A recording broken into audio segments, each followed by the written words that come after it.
Abran sus Biblias, todos los que la trajeron, en el Evangelio de Mateo capítulo 24. Los que no trajeron Biblia, siéntense con un cristiano.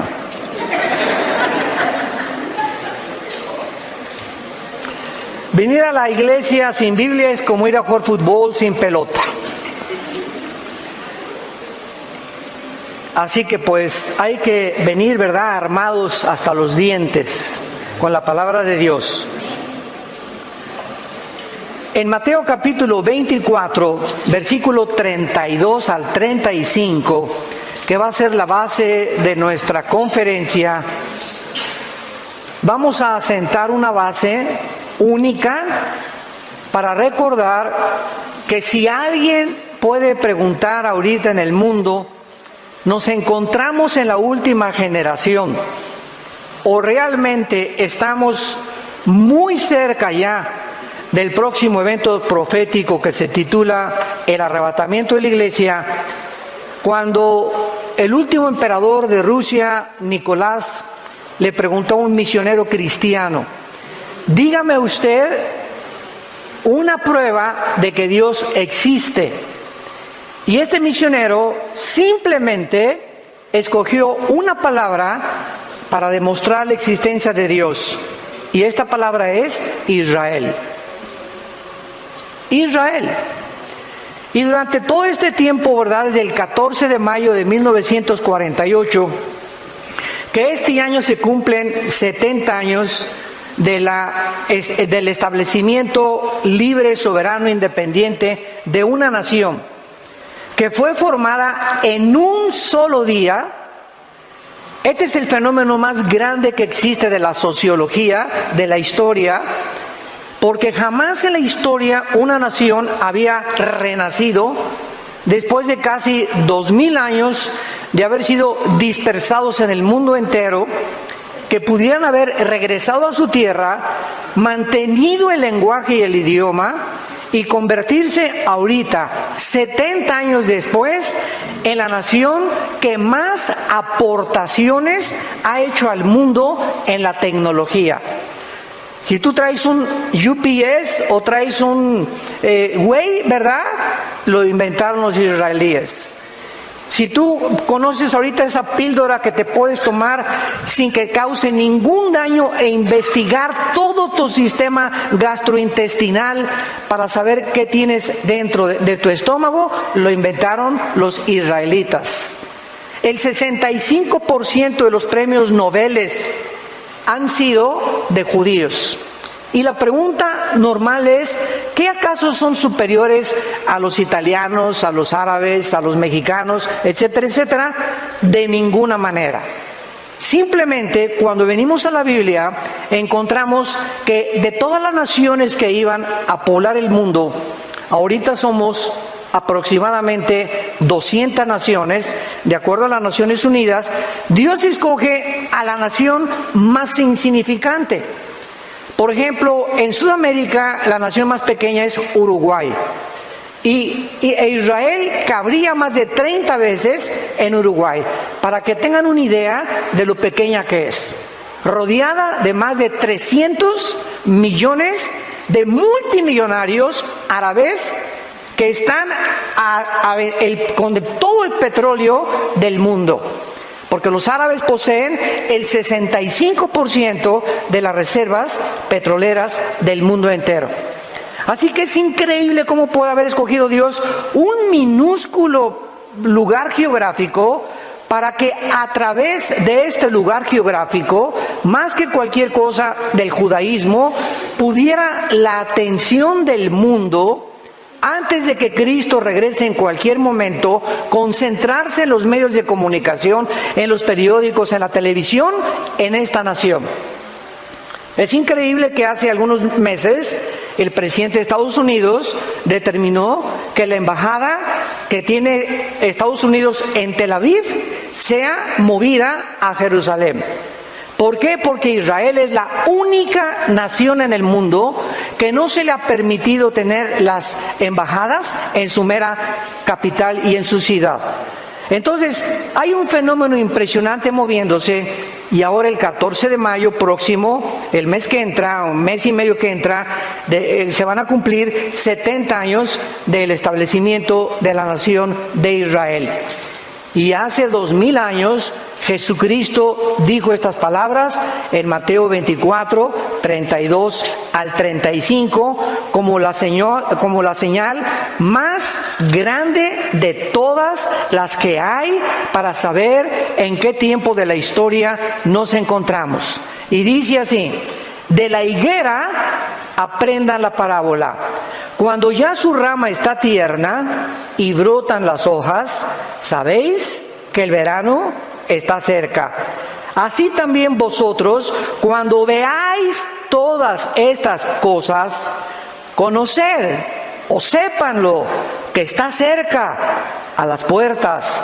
De cierto les digo, no pasará esta generación hasta que todo esto acontezca. El cielo y la tierra pasarán, pero mis palabras no pasarán. Es interesante, vamos a regresar a Mateo 24, los primeros versículos, donde le hicieron 3 preguntas los judíos a Jesucristo, porque siempre el ser humano ha estado interesado, somos curiosos por naturaleza, por eso hay brujería, sesiones espiritistas, astrología. Siempre queremos saber, ¿verdad?, qué va a pasar, con quién me voy a casar, si me puedo comunicar con el espíritu de Cuauhtémoc, con mi mamá que se murió. Estamos tratando de penetrar la dimensión espiritual de alguna forma, estamos interesados, cualquier noticia del futuro nos comienza a perturbar, etcétera, etcétera, porque quisiéramos saber el futuro de alguna forma, por la curiosidad. Pero muchos de ustedes, si conocieran el futuro realmente, bíblicamente, yo les aseguro que no les gustaría conocerlo, porque muchos de ustedes viven todavía en pecado, muchos de ustedes han rechazado la luz, han rechazado a Dios en sus vidas, lo ha sacado de la ecuación, y sabes una cosa, que tu futuro no va a ser nada agradable. Porque Jesucristo estableció claramente que no hay purgatorio, no hay transmigración de las almas, no hay reencarnación. El día que muramos, no hay más que 2 lugares a donde tú pasarás y yo también la eternidad: en la presencia de Jesús o en el infierno. No hay ningún otro lugar intermedio. No hay más que el lugar de las recompensas y el lugar del castigo eterno. Hace algún tiempo una viejita me dijo: es que yo no creo que Dios vaya a mandar a nadie al infierno. Dios es bueno y misericordioso.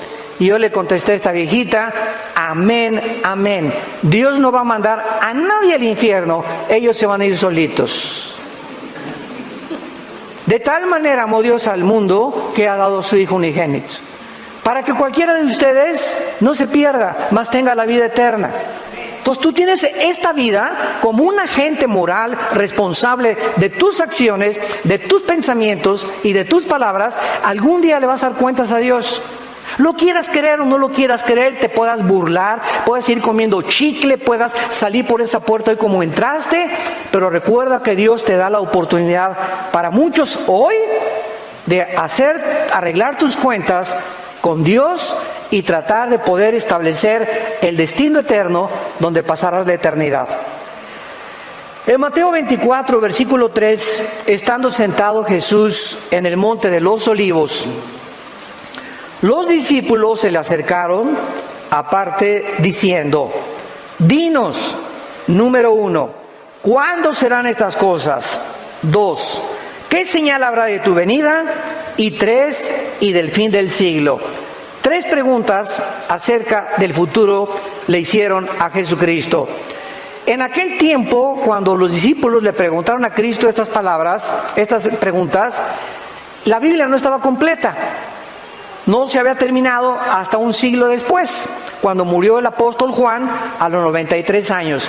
Entonces, los discípulos, cuando Jesús vino, estaban interesados en el reino.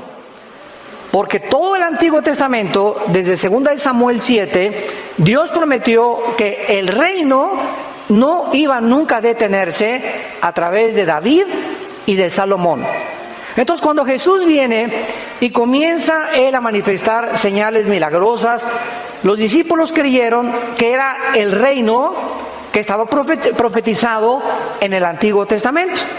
Entonces, cuando Jesucristo, el día domingo de Ramos, que fueron 4 días antes de su muerte, de acuerdo a Éxodo capítulo 12, la cronología de la muerte de Cristo tenía que ser paralela al día de la Pascua, que estaba establecido en Éxodo capítulo 2. Entonces, cuando Jesucristo entra a Jerusalén en un burrito, y todos los grandes conquistadores siempre llegaban en caballos blancos, con la diadema de la victoria, y porque eran los que habían triunfado. Y Jesús entra en un burrito y se baja del burrito y comienza a llorar enfrente de Jerusalén. Y entonces él pronuncia estas palabras: Jerusalén, Jerusalén, que matas a los profetas, ¿cuántas veces te quise reunir como la gallina a los pollitos y tú no quisiste? Qué lástima que no has conocido el tiempo de tu visitación. Entonces los discípulos comenzaron a alarmarse, porque dijeron: bueno, entonces ¿no eres tú el profeta que los profetas del Antiguo Testamento dijeron? ¿Que no veniste a liberarnos de Roma, del yugo de los romanos? Y cuando en el huerto de Getsemaní llega Judas con un grupo de soldados, que eran como 30 soldados, y preguntan: ¿quién es Jesús? Y él dice: yo soy. Y se van todos para atrás. Pedro saca la espada y dice: ya ven, éntrenle. A ver, éntrenle, aquí estamos junto con él. Y Pedro y los discípulos habían visto a Jesús detener el aire, detener el viento, la lluvia, resucitar a los muertos, sanar a los ciegos, sanar a los sordos, sacar demonios. Y de repente ese héroe que habían comenzado a adorar y a servir, pone sus manos así para que los romanos lo esposen y se lo lleven como un cordero directo al matadero. Todos los discípulos comienzan a preguntarse: no entendemos qué está pasando, eso no es esta persona. Y cuando comienzan a crucificarlo, todos los discípulos se esconden, menos María Magdalena, María, la madre de Jesucristo, y el apóstol Juan, que son los únicos que permanecieron en la cruz. No es hasta que Cristo resucita a los 3 días que se les comienza a aparecer, 1 Corintios 15, a más de 500 personas. Y comienzan los discípulos a entender, porque Cristo les dice: ¿es que no oyeron ustedes lo que los salmos y los profetas hablaron de mí? ¿No leyeron Isaías 53 que el Salvador primero tenía que morir y después reinar? Se equivocaron en que ellos creyeron que primero tenía que reinar y después morir, y era al revés. El Salvador tenía primero que morir y después recibir la corona. Entonces Jesucristo les contesta estas preguntas, y no es el orden cronológico en que las contesta, en el versículo 4 en adelante de Mateo 24. Respondiendo Jesús les dijo: miren que nadie los engañe. Número 1, Jesucristo profetiza que el engaño aumentaría de una forma impresionante en el mundo, política, religiosa, filosófica, místicamente, en todas las áreas del mundo. Vivimos un mundo lleno de mentiras. Vivimos un mundo donde la gente ahorita cree que tener dinero ya me va a sacar de pobre, o tener una buena profesión, o tener esta carrera, o ser diputado. No me importa lo que a quién mate y a quién me lleve entre los pies, yo quiero ser presidente municipal o gobernador, etcétera, etcétera. Vivimos en un mundo donde dice la Biblia que hay un velo que cubre a las naciones.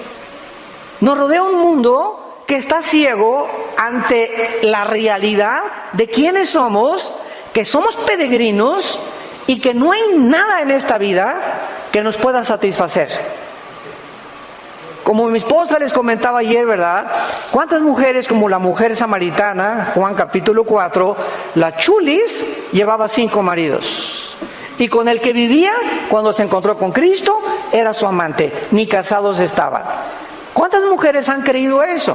Es que en un hombre voy a encontrar la felicidad, como la famosa artista de cine del siglo XX, que se consideró la mujer más bella del siglo XX, después de María Félix, Elizabeth Taylor.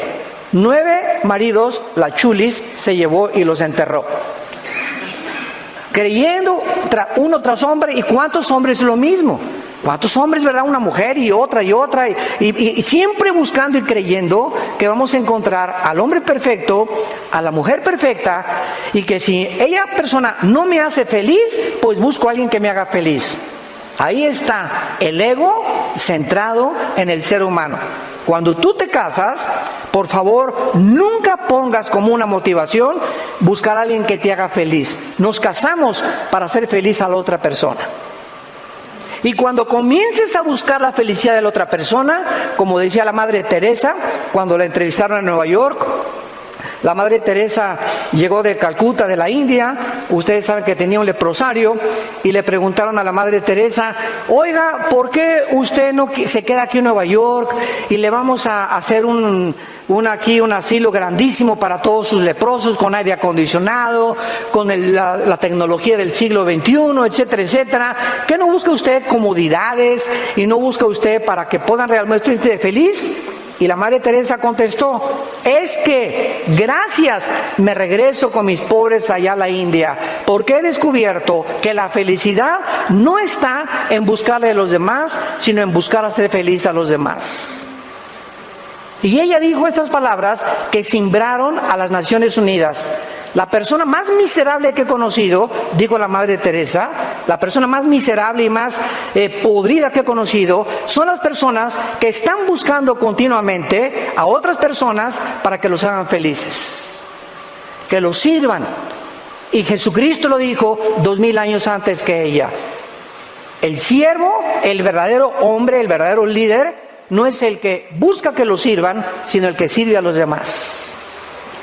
Y nosotros se los hemos dicho a todos los pastores en toda la vida que Dios nos ha concedido. Nosotros los pastores no nos pongan en una plataforma, ni nos idolatren, ni somos la gran cosa. Nosotros los pastores estamos para lavarle los pies a ustedes. Somos los siervos de ustedes. Estamos para servirlos. Muchas veces me llegan: ¿le cargo su portafolio, hermano? Les contesto: no estoy manco. Y damos gracias por el espíritu de servicio, que hay mucha gente, ¿no? Pero es que nosotros tenemos que dar el ejemplo del servicio. Nosotros somos los que estamos siguiendo a Jesús para servir a los demás. Y no convertirnos en la primadona, ¿verdad? Con 3 o 4 guardaespaldas y a ver, y esto y el otro, ya no saludan a la gente, ni mucho menos. Y no es esa la forma en la que el cristiano debe de manifestar la verdadera humildad y la mansedumbre que Jesucristo nos enseñó. Entonces, este engaño está ahorita cubriendo el mundo entero. Y vean ustedes en las elecciones políticas, vean ustedes en las religiones ahorita, ¿quién es el mejor candidato? Y no estamos hablando solo de México, En Estados Unidos vean lo que pasó en Guatemala, lo que pasó en Sudamérica, lo que está pasando en Europa, en España, en Grecia, en el Medio Oriente. Estamos buscando un hombre, un Mesías, donde poner toda la esperanza en él o en ese partido para que pueda sacar al país de donde nos encontramos. Y la Biblia dice en Jeremías 17: maldito el hombre que confía en el hombre. Cuídate de no poner tu esperanza en ningún ser humano, porque todos somos imperfectos. No hay un sistema de gobierno perfecto. Como decía Winston Churchill, la democracia está entre los mejorcitos, pero ni la democracia es el mejor sistema de gobierno, como la historia lo ha demostrado. Entonces, cuidémonos de estar poniendo nuestras esperanzas en nadie más que en el Hijo de Dios. Él es nuestra esperanza, Él resucitó de los muertos, en Él está nuestra confianza. Hoy en la mañana el desayuno lo compartí yo con algunos hermanos en el hotel, y yo les decía, ¿verdad? Mira, no oremos por este partido aquí en México, en julio son las elecciones. Simplemente los cristianos no nos peleemos por qué partido somos. Nada más falta que nos agarremos del chongo por eso. no vale la pena. Mejor oremos y le digamos a Dios Padre Santo, no nos interesa a nosotros qué partido gana, nos interesa que el partido que gane nos siga dando libertad para predicar tu palabra. Eso es lo que debemos orar. El que gane no es el Salvador. El que gane no va a ser el mejor tampoco. Simplemente nos interesa que esta libertad que hasta ahorita hemos mantenido en México, la podamos seguir teniendo, no importa con el partido que gane. Porque es lo que nos interesa, ganar las almas.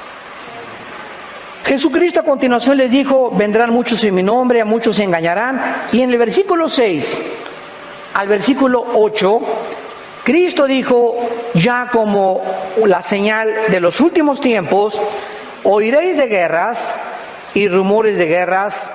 Miren que no se turben, porque es necesario que todo esto acontezca, pero aún no es el fin. Nos detenemos aquí. De acuerdo al Instituto para la Investigación de la Paz, en Suecia, Estocolmo, de los 6,000 años aproximados de historia que tenemos, han habido solamente 25 años de paz. En 6,000 años de historia, desde Adán hasta nuestros días, no estoy hablando de la edad de la Tierra. La Tierra tiene aproximadamente entre 13 y 15 billones de años de antigüedad. Pero el ser humano tiene aproximadamente 6,000 años de historia de poblar este mundo. En otras palabras, la historia de nosotros son guerras. Guerras tras guerras tras guerras, revoluciones, golpes de Estado, divorcios, padres contra hijos, si no hay guerras, los hijos contra los padres, contra el vecino. Siempre ha habido esta fricción entre nosotros los seres humanos. No hemos podido vivir en paz en 6,000 años de historia. Entonces Cristo, cuando dice, oirán de guerras y rumores de guerras, pues decimos, bueno, siempre ha habido guerras. ¿Cómo puede ser esta una señal? El versículo 7 lo aclara. Porque se levantará, aquí ya nos despeja la incógnita, nación contra nación, reino contra reino, y habrá pestes, hambres y terremotos en diferentes lugares. Nunca a través de toda la historia y de todas las guerras que han habido hasta 1914 del siglo pasado, pudimos ver la Primera Guerra Mundial. Hasta 1914 se juntó nación contra nación, reino contra reino.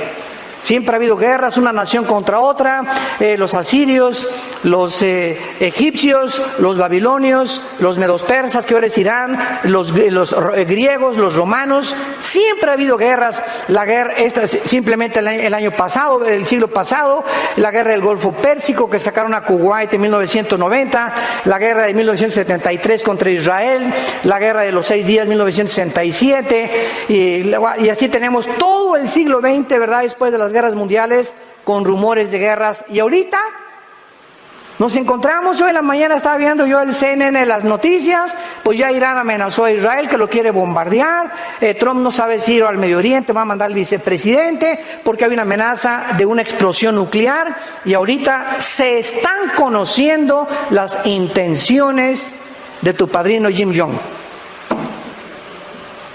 Ya sabes quién es, ¿verdad? El jefe de Corea del Norte. Es el tercero de su generación de una familia de desequilibrados mentales. Es un muchacho de 33 años que de alguna forma todos dicen, oye, ¿los viste que chocaron la mano Kim Jong con el presidente de Corea del Sur y ya no va a haber guerras, ya se van a desnuclearizar, ya no va a haber nada de nuclearización y van a hacer un pacto entre ellos, y todo el mundo se va con el engaño y con la finta? Por el amor de Dios, Virgen del Socorro. ¿Sabes lo que está sucediendo detrás de toda esta pantomima que vemos? ¿Sabes lo que está sucediendo? ¿Por qué se militarizó la frontera con Estados Unidos por el presidente Trump y ya mandaron a la Guardia Nacional? Aparentemente es que por los inmigrantes. Aparentemente es porque este señor ya no quiere mandar bombas nucleares. ¡No! Estamos ciegos. Todo es una pantomima, todo es una cortina de humo. Lo que este hombre lo que quiere hacer es lo siguiente. En Corea del Sur hay 36,000 soldados norteamericanos estacionados en Corea del Sur. Más de hace 25, 30 años que Estados Unidos mantiene esta cubierta de soldados por si Corea del Norte los ataca. Kim Jong sabe que si él ataca Corea del Sur, Estados Unidos entra a la guerra y los defiende. Y ahora con el despliegue que hizo Trump en Corea del Norte, amenazando y diciendo, ¿verdad? Mandaron submarinos, mandaron portaaviones, como que ya se apaciguó y le bajó 3 rayitas. Y dice Kim Jong, ¿verdad? El dicho de toda la historia: a tus enemigos, tenlos cerca. Entonces, él sabe, ¿se acuerdan ustedes de la historia del caballo de Troya? Cuando los troyanos entraron, ¿verdad?, en un caballo, pues es la moraleja. Él está haciendo un pacto para introducirse más y más a Corea del Sur. ¿Qué va a pasar ahora? Pues Estados Unidos ya no va a amenaza nuclear, comienza a sacar a los soldados norteamericanos de Corea del Sur. Y eso es lo que él está esperando. Que se confíe a Estados Unidos que saquen a los soldados americanos para él entonces atacar a Corea del Sur y hacer de Corea una sola nación, que es el sueño de sus abuelos. ¿Qué está haciendo Putin? Porque ahorita en Venezuela hay una base naval rusa en Venezuela. ¿Por qué se unió Venezuela con Irán y con China y con Rusia y con Irán? ¿Por qué ahora el eje del mal está en el Medio Oriente y están teniendo como largavistas y como meta México y Sudamérica?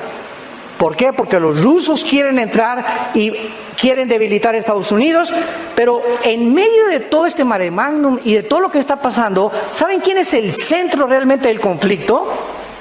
Israel. Estados Unidos, desde 1945, que se constituyó en el poder más grande y en la supremacía política, económica y militar, ha defendido a Israel. Entonces, gracias a Dios, ¿verdad?, que hasta ahorita Israel ha sobrevivido. Es un milagro la sobrevivencia de Israel. Los árabes saben que si Estados Unidos se debilita, ¿por qué creen que fue el ataque a las Torres Gemelas? No fue contra Estados Unidos. Están comenzando a debilitar a Estados Unidos, porque si Estados Unidos decae, como ya está decayendo, y el dólar está en 18, subió la gasolina ya en Estados Unidos, ahorita es un mare magnum en la Casa Blanca, etcétera, etcétera, una bola de líos por aquí y por allá. Cuando se debilita Estados Unidos, Israel queda sola. Y de acuerdo a la profecía de Zacarías, apúntalo, capítulo 12, versículos 2 y 3, y Jerusalén se va a convertir en la manzana de la discordia del mundo, y va a ser Jerusalén la razón donde se prenda la mecha de la próxima tercera guerra mundial. Entonces todo eso está enfrente de nuestros ojos.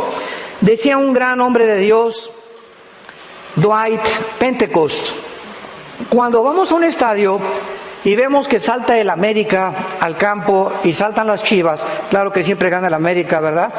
Bueno, no nos peleemos por eso.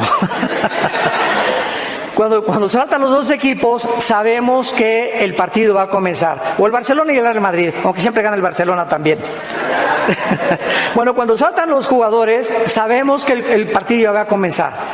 Entonces dijo Pentecoste, este hombre de Dios, ese teólogo del Seminario Teológico de Dallas, que cuando veamos a los protagonistas que este libro, que se llama la Biblia, nos menciona que ocuparían el protagonismo y los encabezados del mundo, como son Rusia, Irán, Turquía, que se acaba hace 2 semanas de unir a Rusia y a Irán para hacer un triunvirato con las naciones musulmanas, sabemos que el partido va a comenzar.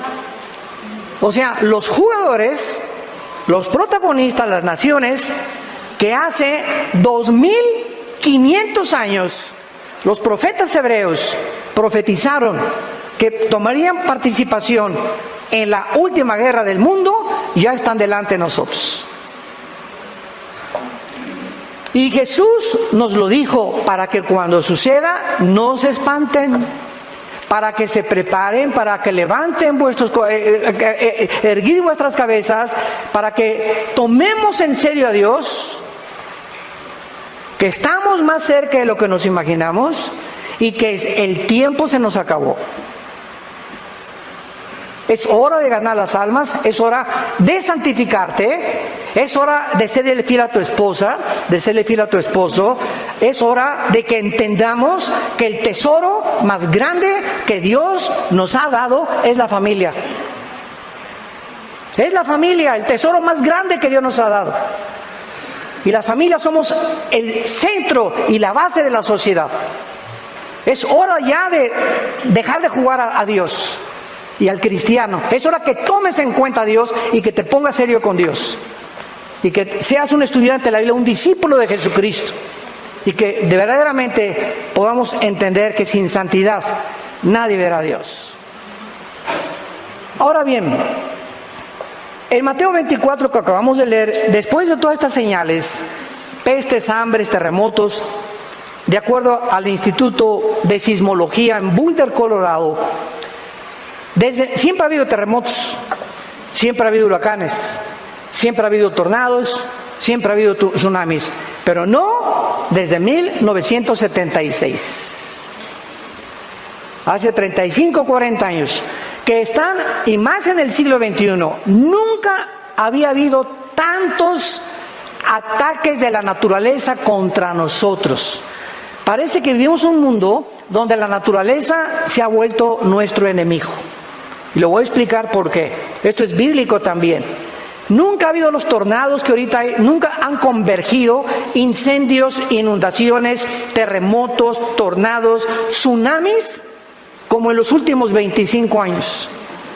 Jamás ha habido el grado 8.5 como el que hubo en Chile hace poco, que casi mueve el eje de la Tierra, que tiene 23 grados de inclinación sobre su eje, la Tierra, que es una inclinación 23 grados y medio perfecta. La Tierra no puede moverse un grado menos o más, porque entonces se congelarían los polos, la vida no podría existir. Todo esto está sucediendo en un mundo donde todos están ciegos, todos a hacer dinero, mira la chava, la pornografía, a esto y el otro, el poder, la fama, el mundo está engañado completamente. Y Jesucristo dijo, como un lazo vendrá sobre la tierra y para muchos será demasiado tarde. No entendieron como en los tiempos de Noé. Veamos ahora esta famosa señal de la higuera y la importancia que tiene. En Mateo capítulo 21, en los tiempos de Cristo, todos los varones tenían que venir a Jerusalén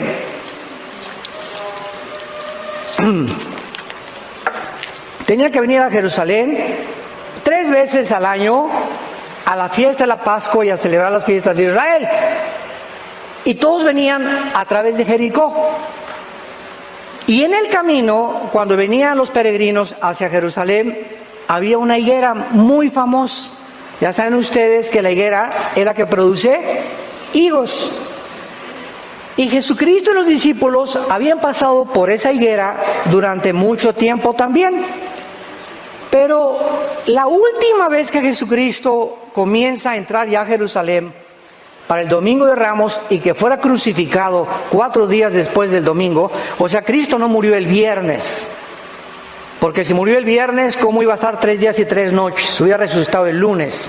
Es inconcebible que se haya enseñado, y los que enseñan que murió el viernes, dicen que porque al otro día era día de reposo, porque no conocen que los judíos tenían una semana de reposo, tenían años de reposo y tenían el jubileo de cada 50 años celebrar la libertad de todos los que tenían deudas. Entonces, cuando no entendemos la idiosincrasia y la geopolítica del Medio Oriente y las costumbres del Medio Oriente, no podemos comprender muchas cosas de la Biblia. Entonces la Iglesia Romana, el Vaticano, estableció que el viernes murió Cristo cuando ni siquiera eso dice la Biblia. La Biblia dice claramente en Éxodo 12 que era los 4 días del Domingo de Ramos, o sea, el jueves. Muy bien. Entonces, cuando Cristo ya llega a Jerusalén, Y por última vez ve a la higuera. Vean lo que le dice Cristo a la higuera. Mateo 21, versículo 18. Y dice así: por la mañana, volviendo a la ciudad, o sea, a Jerusalén, tuvo hambre. Y viendo una higuera cerca del camino, vino a ella y no halló nada en ella, sino solamente hojas, y le dijo: nunca jamás nazca de ti fruto. Y luego se secó la higuera. Viendo esto, los discípulos decían maravillados: ¿cómo es que se secó enseguida la higuera? Ya Cristo le responde: de cierto les digo que si tuvieran fe y no dudares, le diría no solamente a la higuera, sino al monte: quítate y echa al mar, y será hecho, y lo que pidan en oración creyendo, lo van a recibir. Muy bien. La higuera, tanto en el Antiguo como en el Nuevo Testamento, representa a Israel. La higuera es el árbol que representa a Israel. Cuando Jesús quiso comenzar a ilustrar las parábolas, ¿qué usó? Semillas, que es la palabra; la tierra, que es el corazón del hombre; los árboles, que son los seres humanos. Usó los ejemplos de la naturaleza para que hasta un granjero y la persona menos culta pudiera entender el lenguaje, teniendo a Cristo, de lo que él quería decir acerca de las verdades escondidas en lenguaje humano que se encuentran en el cielo. Entonces, Israel es la higuera, como lo vamos a ver. Y cuando Jesucristo llega a Jerusalén, así como la higuera no daba fruto, no era la higuera la que Dios quería maldecir, era una profecía que Dios estaba esperando fruto en Israel.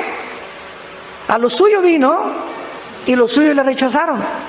Entonces, como llegó y buscó fruto en Israel, Israel quedó bajo una maldición. Y esta maldición cayó sobre Israel 70 años después de que Cristo murió. Cuando el general Tito, romano, hijo del emperador romano Vespasiano, llega a Jerusalén en el año 70 después de Cristo y no deja piedra sobre piedra. La profecía que Jesús había dicho 70 años después se cumplía 70 años. Y después hubo otro levantamiento en el año 120 por Bar Kokhba, otro judío líder, que fue aplastado completamente. Y desde el año 70 después de Cristo hasta 1948, Israel se quedó sin tierra, sin gobierno, sin tabernáculo, sin lugar santo, sin altar, sin ninguna cosa que participaban los sacerdotes hasta 1948. Entonces, vemos nosotros que esta maldición era realmente una indirecta a la nación de Israel. Y solo cuando regresaron comenzaron las lluvias hasta 1948. ¿Lo pueden ustedes creer? Que casi en 2000 años no llovió. Y cuando regresan a 1948, a los 2 días comienza a llover. Impresionante. Cuando los judíos regresaron en el 48 a Israel, no había un solo árbol plantado. Uno solo. Era un desierto.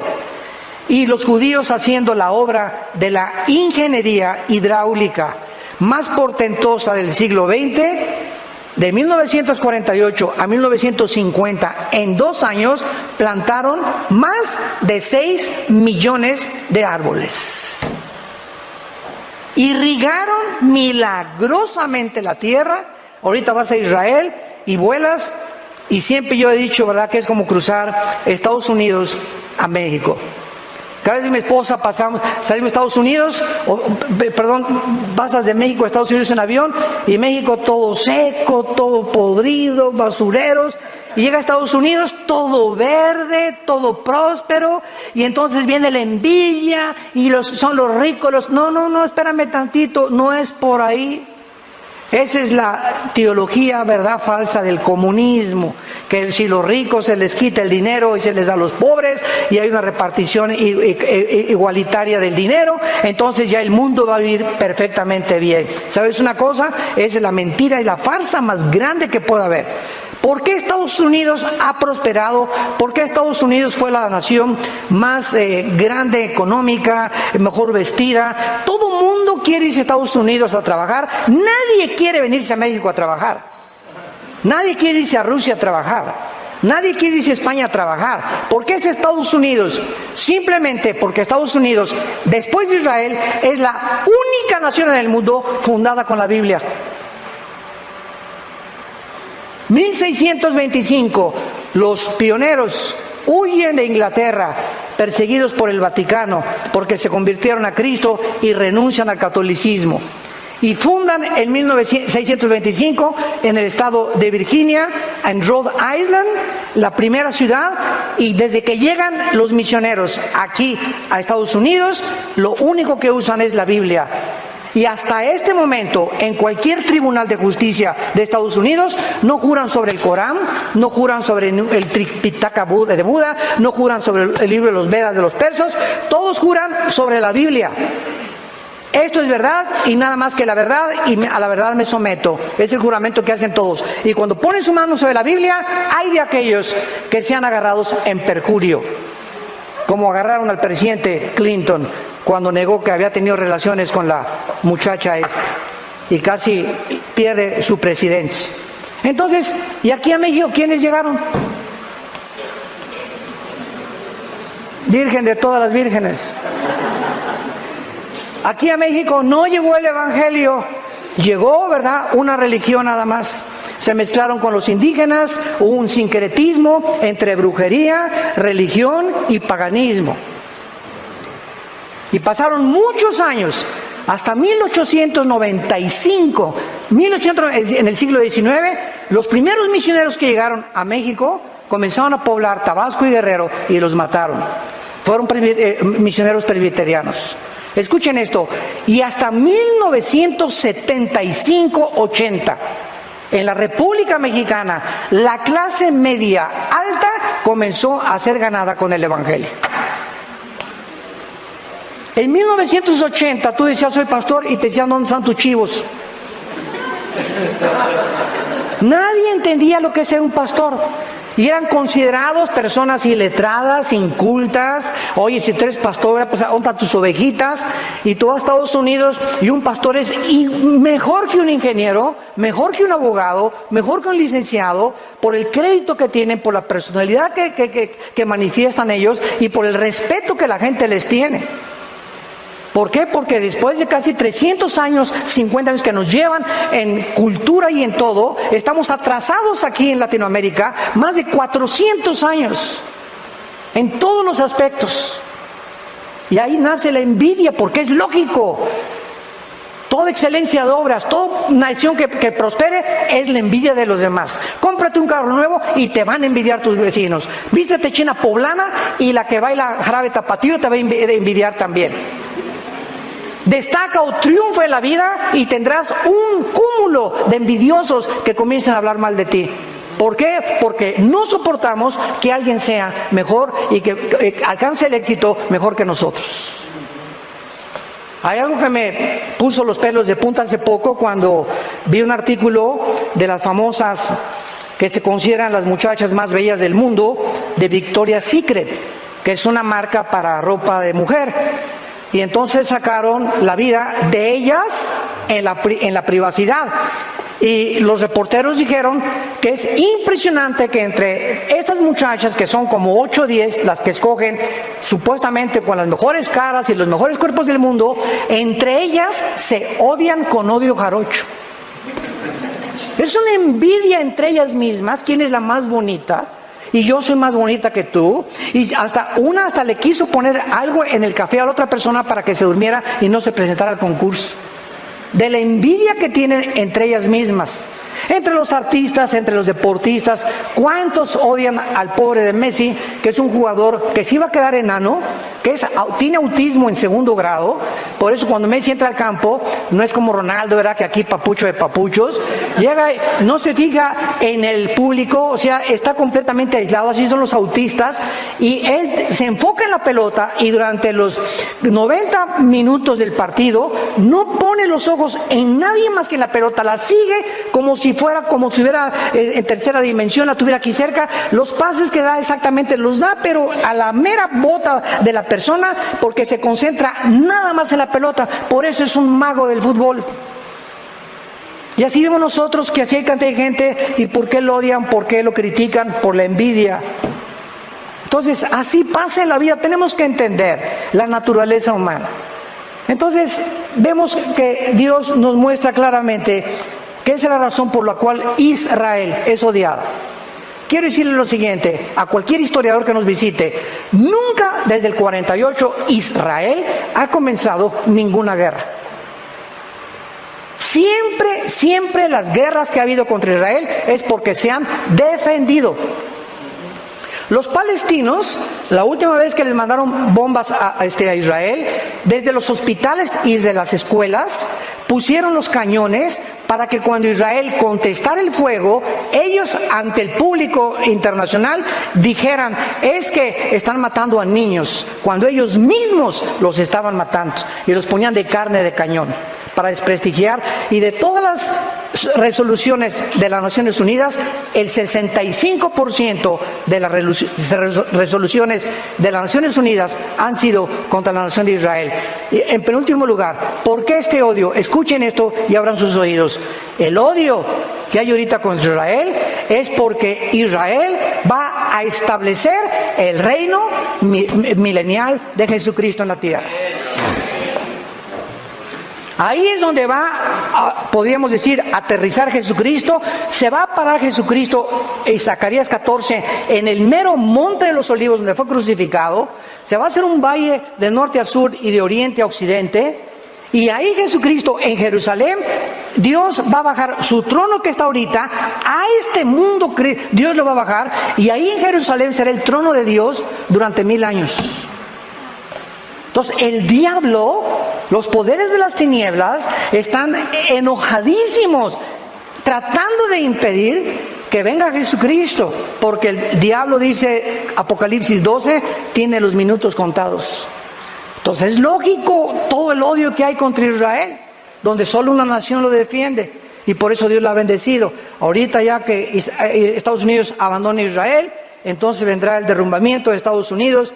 Israel será rodeado por Rusia, por Irán y por Turquía, de acuerdo a Ezequiel capítulo 38, y vendrá la Tercera Guerra Mundial. Y nos encontramos a un paso del cumplimiento de estas profecías. Yo no sé cuántos de ustedes están preparados para encontrarse con su Dios. ¿Cuántos de ustedes están listos que si ahorita saliendo te puede dar una embolia, un ataque cerebral, un ataque cardíaco, te puede atropellar un carro? Hace 2 semanas una señora de 43 años, maestra, se sube a la línea Southwest de aviones. El avión se comienza a incendiar y comienza a aventó un pedazo así grande de fierro, le pegó en la ventanilla a la mitad del avión, rompió la ventanilla del avión a 30,000 pies de altura y le pegó aquí, y entonces la despresurización la quiso jalar hacia afuera, la ayudaron a que no se saliera, y a los 4 o 5 minutos ya estaba muerta la señora del trancazo que le dio el pedazo de fierro que se soltó del motor del avión. Venía de Nueva York a Dallas, tuvieron que aterrizar en Pensilvania. Esa señora se subió, adiós a su esposo, nos vemos ahora que regrese. ¿Cuándo pensó esta señora que era su último viaje en este mundo? ¿Lo sabes tú? ¿Lo sabes tú? Y como no lo sabemos, prepárate para encontrarte con tu Dios. Que Dios te agarre definitivamente con Cristo en tu corazón. Que realmente puedas entregarle tu vida al Hijo de Dios, y que puedan tus hijos dejarles un legado y poder hacer algo con esta sociedad que se está pudriendo a nuestro alrededor en inmoralidad, en depravación, matrimonios gays, bueno, de cosas transgénero. Estamos en un punto que Sodoma y Gomorra parece Alicia en el País de las Maravillas comparado con nuestra sociedad. Así nos encontramos. Arrepiéntanse de sus pecados. Ese es el mensaje de la Biblia. Ábrele tu corazón a Cristo. Hoy no endurezcas tu corazón. Dios te ha traído esta mañana para que arregles tus cuentas con Él. Lo quisieras tú hacer por la misericordia que Él tuvo desde una cruz. Inclinemos nuestra cabeza. Te damos gracias, Señor, por tu palabra. y porque nunca dejarás de hablarnos, porque nos amas. Y esta es la razón por la cual muriste en una cruz en nuestro lugar. De tal manera amó Dios al mundo que dio a su Hijo unigénito, para que cualquiera que en Él crea no se pierda, mas tenga la vida eterna. Mas Dios muestra su amor para con nosotros en que, siendo aún pecadores, Cristo muere en nuestro lugar. Él, que no conoció pecado, por nosotros se hizo pecado, para que nosotros fuéramos hechos la justicia de Dios en Él. Despreciado y desechado entre los hombres desde que Jesús nació. En un pobre pesebre nació el creador del universo. Trabajó como carpintero 30 años para enfrentarse a la cruz y a la misión que su Padre lo envió, que le conociéramos, porque esta es la vida eterna, conocer a Dios. Y Jesús dijo: nadie conoce al Padre sino el Hijo, y a quien el Hijo lo quiera revelar, porque yo soy el camino, la verdad y la vida. Nadie va al Padre sin mí.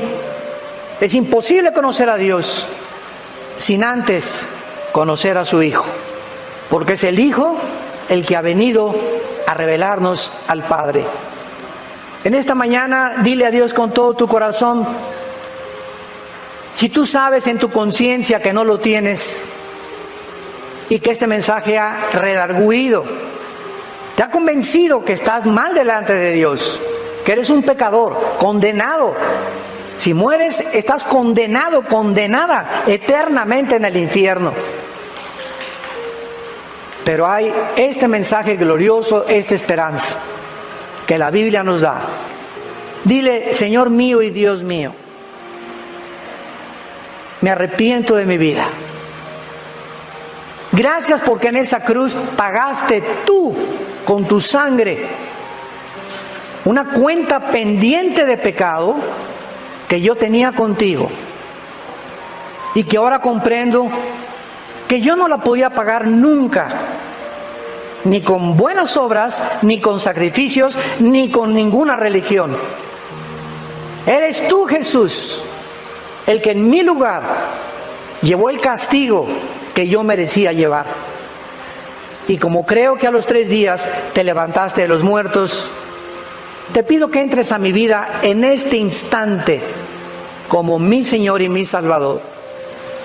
Dame el poder, en la corta vida que me queda, de conocerte, servirte, adorarte, vivir para ti, hablar de ti, mi familia, mis padres, a mis hijos, primos, compañeros de escuela, de trabajo, que el fin ha llegado, que se arrepientan y que vengan a la cruz. En el nombre de Jesús. Amén.